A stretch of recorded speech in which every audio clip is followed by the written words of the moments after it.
Per la 16ª giornata del campionato Under 19 di Elite al Campo Roma si affrontano Romula e Procalcio Cecchina.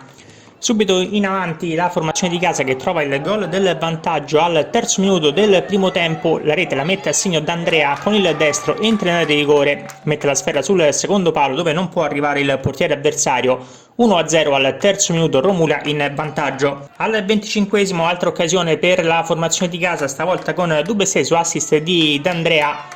Buona però la risposta da parte del retroguardia della Procalcio Cecchina, squadra ospite che si fa poi vedere qualche istante più tardi. Al 34esimo il colpo di testa di Crescenzo centra in pieno la traversa, poi non riesce ancora la formazione ospite a mettere in rete, nulla di fatto, quindi ancora Romula in avanti. Al 38esimo l'occasione stavolta è per Franceschini su assist di Castelli, nulla di fatto. Al 41esimo ancora la Romula in avanti, il pallone da rombola per Toticchi, il tiro con il destro, la deviazione, palla sul fondo. Poi ancora Romula in avanti nel finale del primo tempo, l'assist stavolta è di Franceschini per Castelli, il calcio a botta sicura, para però Staropoli.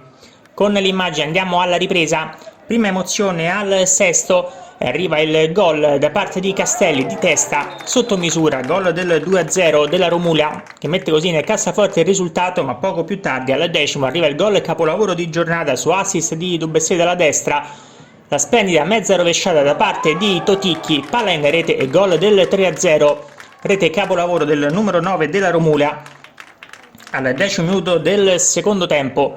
Al 13esimo ingenuità della retroguardia della formazione di casa, ne approfitta il numero 9 della Procalcio Cecchina Crescenzo e dopo un batti-ribatti riesce a mettere il pallone in rete, gol della bandiera che riapre comunque il match quando siamo all'inizio della seconda parte di gioco.